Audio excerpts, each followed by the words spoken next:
think that conversation around reparations does get very complicated, and I know that there are a lot of people that advocate for that. But beyond that, I have to ask you, what's complicated about it? Where would you be today without slavery? That's a great question. That's what we call one of those counterfactual hypotheticals, right? It's hard for me to tell you where I'd be without slavery because our entire history was interrupted by it. But black people, or African people more importantly, had empires. We had civilizations. We had governments. We had order. We had laws. Were we perfect? No society, no civilization is perfect. But the question, where will we be without slavery, would imply or suggest to people that somehow we have benefited from the enterprise of slavery, or that somehow in the aftermath of slavery we're better off than we otherwise would have been. And there's absolutely no evidence to believe that African people were better after interacting with enslavers, after interacting with the European colonists. There's no evidence of that. So I don't know where we'd be without slavery, but I'm certainly sure it's better than where we would otherwise be. Yeah, see, and I would counter that personally with what we see on the continent of Africa today. I mean, honestly, you talked about some people having, some of the kingdoms and being on the hierarchy in Africa and different countries in Africa, and sure, but those weren't the people that were being sold into slavery. See, so it's like it's so hard to understand. But Kim, where in Africa? I want you to be a little more specific. Where in Africa can we point to and see any kind of problem, any kind of disruption that hasn't been touched or interrupted by Europe? You're kidding, right? Okay, so my family is from both. Name a country that hasn't been. You're saying Nigeria and Cameroon haven't been affected by Europe? That's your argument? There's many countries in Africa that did not have Europeans colonize it, and they're still down today. Look at the Congo, for one thing. We don't talk enough about the Congo and what they're dealing with, especially when it comes to China and everybody that is going into their country to extract cobalt and lithium and all these things that we want here in America to make us feel good with electric vehicles. So if we want to go down that road, we can go down that road, okay? But at the same time, not every country was invaded by Europeans that then put colonization on their culture and their people. That did not happen everywhere. But I can tell you right now in Cameroon, you have a situation where you have people running. Go ahead. Continue. Finish your thought. Right now. We have tribes in Cameroon right now that are trying to run from the military, run from the government, and it is black on black in Cameroon. This is what's happening across Africa. I'm not saying you being a slave from a family of slavery is great. I'm not saying it for myself either. But you can't sit here and say that your life would have been better without slavery, because we just don't know. We can look back onto the continent of Africa today, and we can say that there are a lot of places where people are leaving, seeking refuge to come here in America, because this is the land of opportunity. Kim Klacik is stuck on stupid. Apparently, Kim Klacik has never heard of the Berlin Conference of 1884 and 1885, where 14 European nations carved up Africa into colonies. Okay, Kim Klacik is stuck on stupid. Apparently, she's never heard of the Berlin Conference. And if we look at this article here, and we do all this in my classes, we get deep into this information. This is from thought.co.com. The Berlin Conference to Divide Africa. The colonization of the continent by European powers. You have 14 European nations that met in Berlin, Germany, to carve up Africa in colonies. The Berlin, quote, the Berlin Conference was Africa doing in more ways than one. The colonial powers superimposed their domains on the African continent. By independence returned to Africa in 1950, the realm had acquired a legacy of political fragmentation that could neither be eliminated nor made to operate satisfactorily, end quote. So the purpose of the Berlin Conference, it was at the Portugal. German Chancellor Otto von Bismarck called together major Western powers of the world to negotiate questions and end confusion over the control of Africa. There was only two countries that weren't colonized during this colonial period. Ethiopia, and Italy tried to invade Ethiopia, actually twice, because at the Battle of Adwa, March 1896, the Ethiopians defeat the Haile Selassie. Menelik II, Emperor Menelik II, 1896. They defeat the Ethiopians, beat the hell out of the Italians. They defeat the Italians. They beat the Italians so badly that the Italians lied to the rest of the world and told the rest of the world that the Ethiopians were white, because they didn't want the world to know that they got their behinds kicked by black Africans. Okay. If you look at blackpast.org, Battle of Adwa, and I don't have time to make this a long history lesson. But if we look at blackpast.org, look at this entry here for the Battle of Adwa, March 1st, 1896. A second here. Okay, let's look at this quickly here, because then I have to get out of here.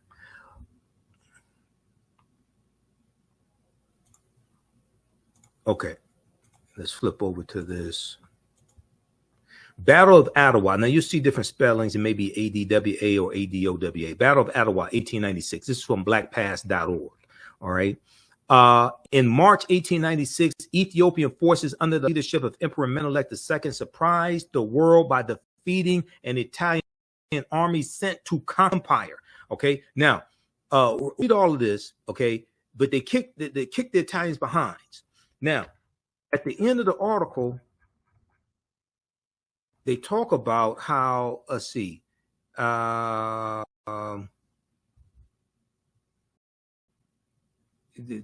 Ethiopian victory secured independence until Italian dictator Benito Mussolini attempted to conquer the nation when he invaded in 1935. Okay, and this is leading up to World War II. Ethiopia initially resisted the Italians alone, except with the help of anti-fascist volunteers from the United States and other nations. The Battle of Adwa. Hold on, where is this? The part I'm looking for. Oh, right here. Okay.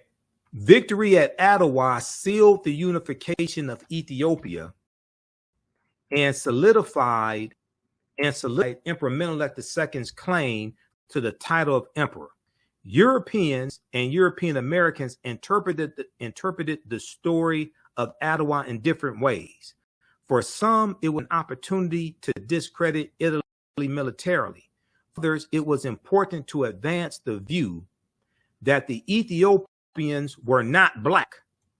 For others, it was important to advance the view that the Ethiopians black, thus explaining away the significance of white and European defeat. The Italians told the rest of the world that the Ethiopians were not black. They said they were white. They didn't want the rest of the world to know that they got their behinds kicked by these black Africans. But at the same time, the other European nations didn't want to give other African nations ideas. Oh, we can overthrow our white oppressors also. So when you have somebody like Kim Klacik, who doesn't understand that there was only two African nations that were not colonized, Ethiopia and Liberia. Liberia was created in 1821, right around 1821, by the American Colonization Society. It was created by the U.S. government. All the rest of the African nations were colonized, okay? And most of that colonization is the result of the Berlin Conference of 1884 and 1885 that took place in Berlin, Germany. 14 European nations are there. No representation for Africa was there. 1884, at the request of Portugal, German Chancellor Otto von Bismarck called together the major Western powers of the world to negotiate questions and end confusion over the control of Africa, because Europeans have been killing each other for hundreds of years over different territories in Africa and the natural resources. So they came together, basically said, look, we don't have to keep killing ourselves over Africa. Africa is large enough for us to carve it up into colonies and continue to rape it without having to kill each other. German Chancellor Otto von Bismarck appreciated the opportunity to expand Germany's sphere of influence over Africa and hoped to force Germany's rivals to struggle one another for territory. Okay, now Kim Klacik mentioned the Congo. Apparently, Kim Klacik has never heard of King Leopold II, who killed millions. The Congo was colonized by Belgium, and King Leopold II killed millions of Africans in the Congo. But let's continue, though. At the time of the Berlin Conference in 1884, 80% of Africa remained under traditional and local control. What only resulted was a hodgepodge of geometric boundaries that divided Africa into 50 irregular countries. This new map of the continent of Africa, these geometric boundaries created by these Europeans, was superimposed over 1,000 indigenous African cultures and regions of Africa. The new countries lacked rhyme or reason and divided coherent groups of African people and merged together disparate groups who really did not get along. What we see in Africa today is largely a legacy of the colonialism, even though you did have the African liberation movements and the revolutions starting with Ghana in 1957, and it continues with different Africans. Most of them still have ties and are still controlled to various extents by their former colonizers. Now, this map right here shows you African colonization after the Berlin Conference, and it shows you the areas of Africa, the colonies, the areas that each European nation gets. Okay? And of the 14 nations that were there, because France, Germany, Great Britain, and Portugal were the major players in the conference, controlling most of colonial Africa at the time. Now, Great Britain is in the orange. Look at what Great Britain gets.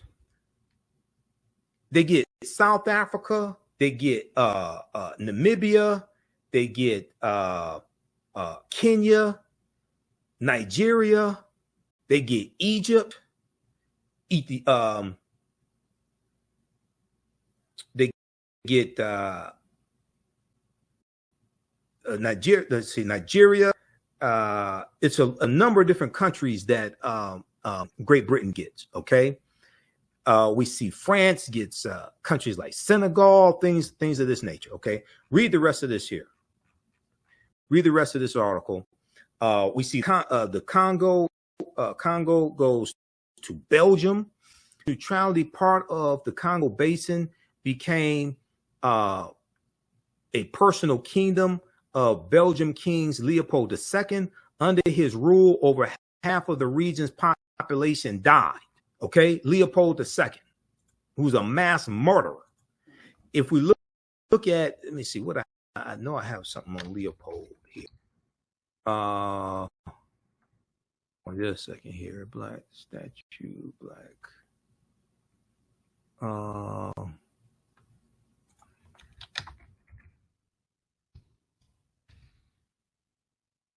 Belgium. Okay.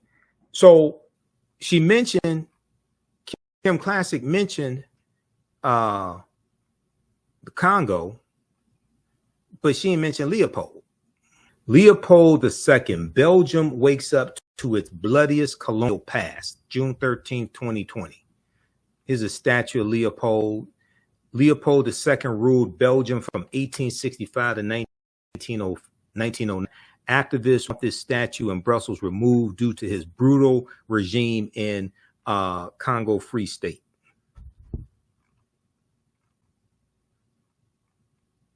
Okay. All right. Read the. Let's see. Leopold II's rule in what is now Democratic Republic of Congo was so bloody it was eventually condemned by other European colonialists in 1908, but it has taken far longer to come under scrutiny at home in Belgium.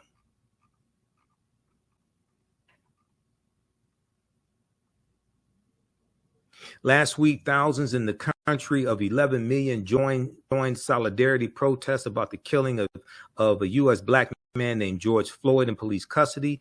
A renewed global focus on racism is highlighting a violent colonial history that generated riches for Belgians, but death for Congolese. Now, Deborah Kayembe is a Congolese human rights lawyer who has lived in Belgium. She said, everyone is waking up from a sleep. It's a reckoning with the past. Okay, read the rest of this here. This deals with King Leopold II. Colonized Congo. Killed millions of Congolese. So heart, give us a like on this broadcast. You can register for this 12-week online history course that I teach at our web. You can register at our website, AfricanHistoryNetwork.com. We deal with thousands of years of history and what leads up to the transatlantic slave trade taking place. And then we go through and analyze the transatlantic slave trade as well. It's called Ancient Kemet, the Moors, and the Ma'afa, Understanding the Transatlantic Slave Trade, what they didn't teach you in school. Class number 1 starts Saturday, November 4th, 2024, 4 p.m. Eastern Standard Time. So we do the classes live. All the sessions are archived and recorded. You can go back and watch it anytime. Okay. Click right here to register here for it. You can use this content with your children as well. I would say it's PG-13. It's not overly graphic. We won't do a lot of cursing, anything like that. It's interactive. You can ask questions. We have a live text chat. You can see me. I can't see you. So you don't have to worry about, you remember during COVID and everybody was on Zoom going to work, and then you're at home, you got your pajama bottoms on, but you got a suit on top or something like that, or a blouse on top. Okay, so you can wear whatever you want to wear. Okay, I don't take attendance in the class, anything like that. Download the class lesson plan here as well. I'm going to post a link here so you can register for the class. It's at our website, AfricanHistoryNetwork.com. Also, follow me on our Facebook fan page, The African History Network, The African History Network. My YouTube channel, Michael Imhotep, IMHOTEP. And on Instagram, Michael Imhotep as well. You can also, if you want to support us through Cash App or PayPal, you can do that also. You scroll down the page, we have our Cash App information. $ TheAHNShow through Cash App and through PayPal, paypal.me/TheAHNShow. We added information here, information about the African History Network show Sundays, 9 p.m. 11 p.m. Eastern Standard Time. But here's our Cash App information, $TheAHNShow, SHOW. When you go to it, it'll say Michael and show my picture there, most likely. You click on the link. It takes you to our Cash App QR code. Okay, so you can scan that. Lastly, this article that I forgot to show you. I pulled it up here. This is from the Washington Post. This deals with how skills that African people had before we even came to America or before we were put into slavery. This is by Jillian Brockell, staff writer at the Washington Post. Note to Florida and DeSantis, enslaved Africans were already skilled. This is what I've been saying. Now, this is a picture of Benin bronze statues, African masterpieces. Benin bronze statues were stolen and ended up in British and American museums. Okay. And we just look here at a section here of the article. Here are simple historical facts.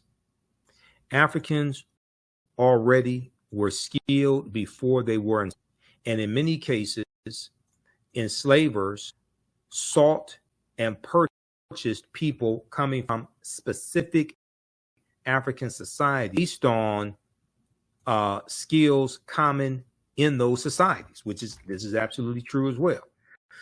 Decades of research, slave ship manifests, plantation ledgers, newspapers, letters, journals, and archaeological digs, dozens of scholars support this.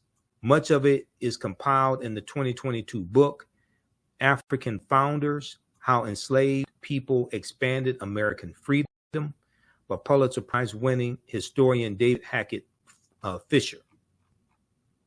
Transatlantic slavery was an economic model proposing that skilled laborers who were benefiting themselves and their communities be abducted, transported, and forced those skills to benefit others. Other skills such as literacy, ministry, and music making were often banned because they did not benefit and even threatened the enslaver.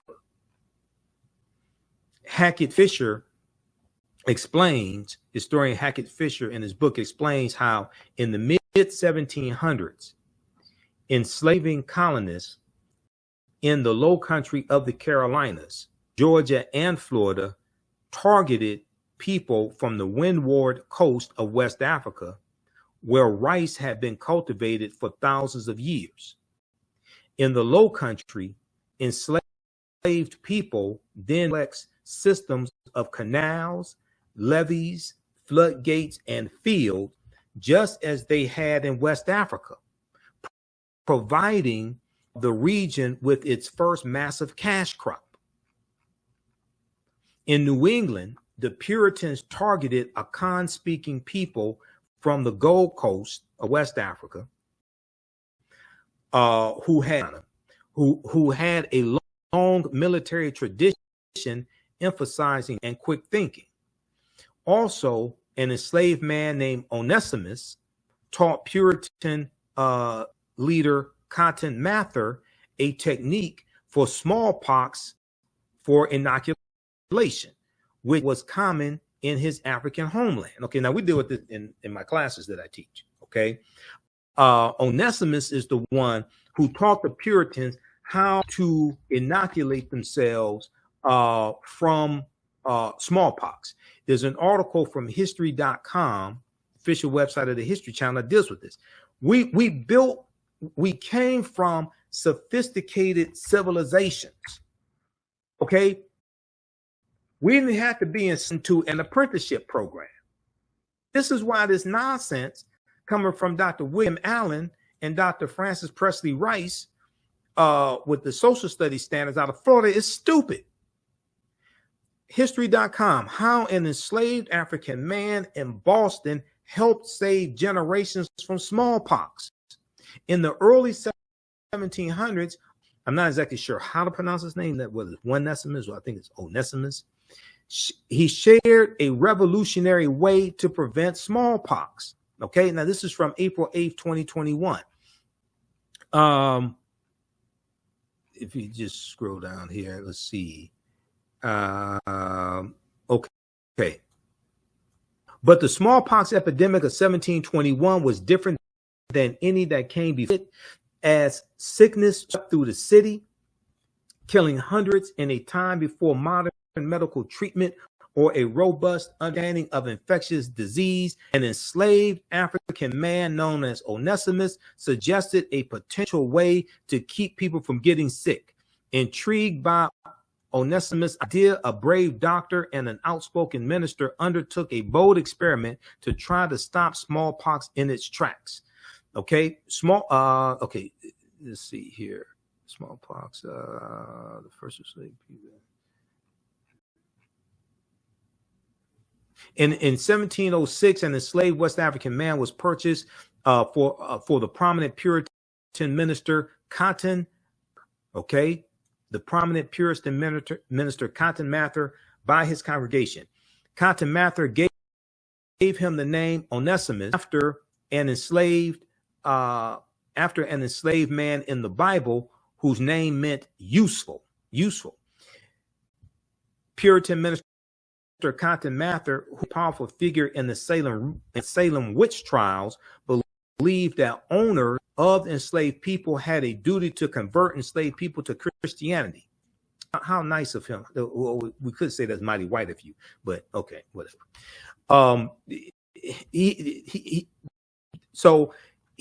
That owners of enslaved people had a duty to convert enslaved people to Christianity and educate them.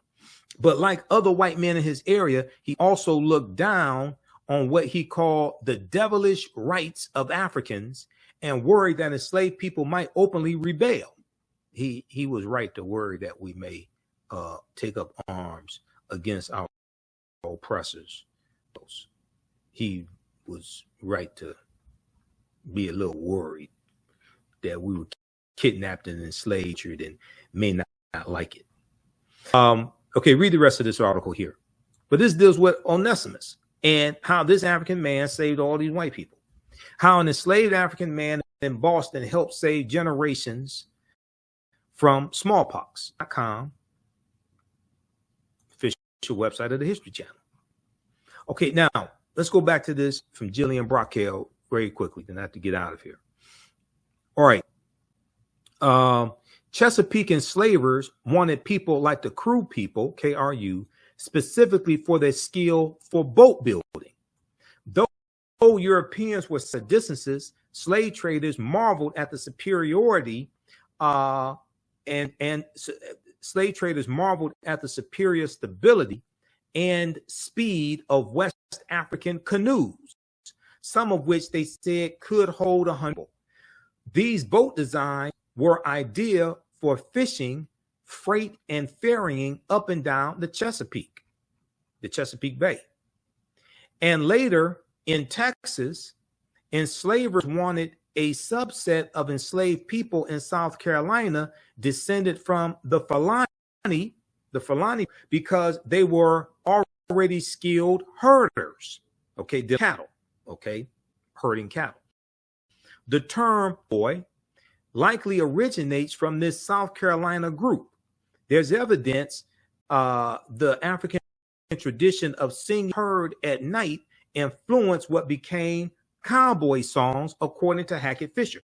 Now, the term cowboy, originally the term cowboy was a derogatory term that white men used for African-American cattlemen, cowhands, because white men were called cowhands or cattlemen.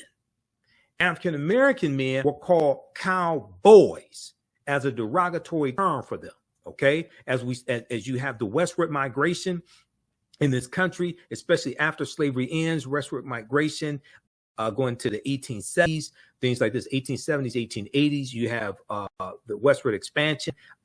You have you go to 1849, the gold rush in California, 1849. California becomes a state in the Union in 1850. Okay, so all that period of time. And you have, just like 1879, the Black Exodus of 1879, we have 6,000 African Americans migrating from Louisiana out west to Kansas. This is an example of this. So cowboy was a derogatory term originally used against African Americans, but over time it became a general term. And in a lot of these cowboy movies, historic African American cowboys got depicted as white people. Who would have saw that coming? The term cowboy, back to this article, the term cowboy likely originates from this South Carolina group. Okay. There's evidence the African tradition of singing to a herd at night influenced what became known as cowboy songs. To Hackett Fisher, the number of enslavers who decided voluntarily to free and ensure a skilled livelihood for the people they formerly enslaved is extremely small, such that some living descendants of enslaved people freed under these conditions have noted higher wealth and education levels in their families than in others. Okay. As for being a blacksmith, the example that Governor Ron DeSantis cited as a skill to provide personal benefit, Africans all over the continent already knew how to forge iron and other metals with skill before slavery. This is what I was talking about, because we were already blacksmiths. We mastered metallurgy. We took those skills into Europe. These are the skills the African Moors are taking into Europe in 711 and subsequent years.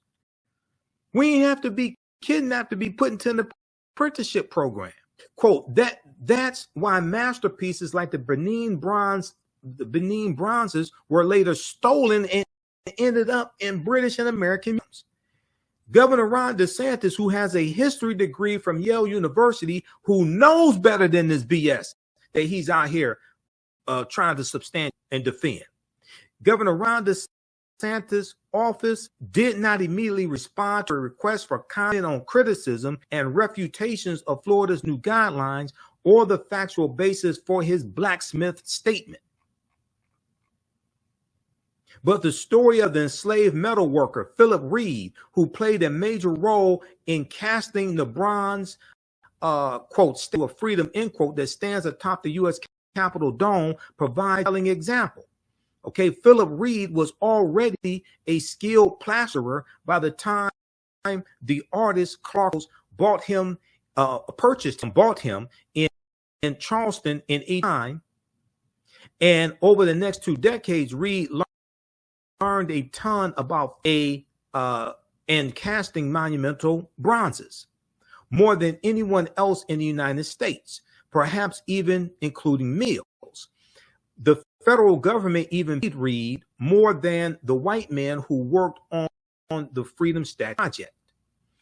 Quote unquote, paid is in quote because 6 days after Reed's wage, 6 days, because 6 days a week, wage went to Mills. On Sundays, Reed was allowed to keep his own wage. Later, when an act of Congress forced Mills to free Reed, Mills demanded the government pay him 3 times as much for Reed as for the other people he enslaved to compensate him for those of Reed's skills. Okay, so the question is that, so did Reed personally benefit from learning how to cast bronzes? Save for those Sunday wages, it appears not. Patient who went back to plastering, working for himself until his death in 1892. There's record of him ever working again with bronze. Whether he wasn't allowed to or simply didn't want to is unknown. Okay, read the rest of this article here. It's a really good article. This is something I talked about last week on this show last week. And there was this on Rolling Modern Unfiltered. There were at least 262 skills, trades, and crafts. The name of this article, Note to Florida and DeSantis, enslaved Africans were already skilled. This is from the Washington Post, okay? There were at least 262 skills, trades, and crafts African people had in this country from 1619 to 1865, all right? A lot of these skills, trades, and crafts we brought with us. So when we look at, if we look at this slide here that I showed you last week, these skills, trades, and crafts come from the book, The Other Slaves, by James and Ronald Lewis. The book came out in 1970. It's called The Other Slaves, Mechanics, Artisans, and Craftsmen. There were at least 262 skills, trades, and crafts that we had. A lot of these skills we brought with us from Africa. Some we learned here in this country. And these are skills, trades, and crafts that we used to build this country. All right. Okay. So look, we have to get out of here. Hopefully you learned a lot on today's show. And this is just a sample of the type of information that I deal with in my online history classes. And one of the things that we do is show you the connection between history and historical events and laws and policies that are continuing to impact us today. people's history and culture teaches them how to deal with the problems of the past and the present and the future to meet the needs of the community.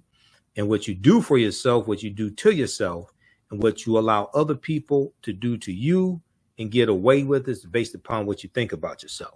What you think about yourself is based upon what you have been taught about yourself. What you've been taught about yourself is based upon everything you've read, heard, and seen about yourself. And the reason why African history and culture is so important, as two of my teachers, Dr. Leonard Jeffries and Professor James Small, correctly teach us, African history and culture gives us our VIPs. It gives us our values, our interests, our principles. And this gives us our foundation. This gives us a cultural paradigm to see reality through. Our values, our interests, and our principles, African history and culture gives us our self-esteem, our self-development, our self-worth. This impacts our economic empowerment and how we engage in economics, like the cooperative system of cooperative economics, which are principles we brought with us from Africa as well. And this also impacts our political empowerment, how we engage in politics, and our understanding of politics. So we have to have a synthesis of all three of these, not just one of them. Okay. Give us a like on this broadcast. You can register for this 12-week online history course that I teach at our web. You can register at our website, AfricanHistoryNetwork.com. We deal with thousands of years of history and what leads up to the transatlantic slave trade taking place. And then we go through and analyze the transatlantic slave trade as well. It's called Ancient Kemet, the Moors, and the Ma'afa, Understanding the Transatlantic Slave Trade, what they didn't teach you in school. Class number 1 starts Saturday, November 4th, 2024, 4 p.m. Eastern Standard Time. So we do the classes live. All the sessions are archived and recorded. You can go back and watch it anytime, okay? Click right here to register here for it. You can use this content with your children as well. I would say it's PG-13. It's not overly graphic. We won't do a lot of cursing, anything like that. It's interactive. You can ask questions. We have a live text chat. You can see me. I can't see you. So you don't have to worry about, you remember during COVID and everybody was on Zoom going to work, and then you're at home, you got your pajama bottoms on, but you got a suit on top or something like that, or a blouse on top. Okay, so you can wear whatever you want to wear. Okay, I don't take attendance in the class, anything like that. Download the class lesson plan here as well. I'm going to post a link here so you can register for the class. It's at our website, AfricanHistoryNetwork.com. Also, follow me on our Facebook fan page, The African History Network, The African History Network. My YouTube channel, Michael Imhotep, IMHOTEP. And on Instagram, Michael Imhotep as well. You can also, if you want to support us through Cash App or PayPal, you can do that also. You scroll down the page, we have our Cash App information, $ TheAHNShow through Cash App, and through PayPal, paypal.me/TheAHNShow. We added information here, information about the African History Network show Sundays, 9 p.m. to 11 p.m. Eastern Standard Time. But here's our Cash App information, $ TheAHNShow, SHOW. When you go to it, it'll say Michael and show my picture there, most likely. You click on the link. It takes you to our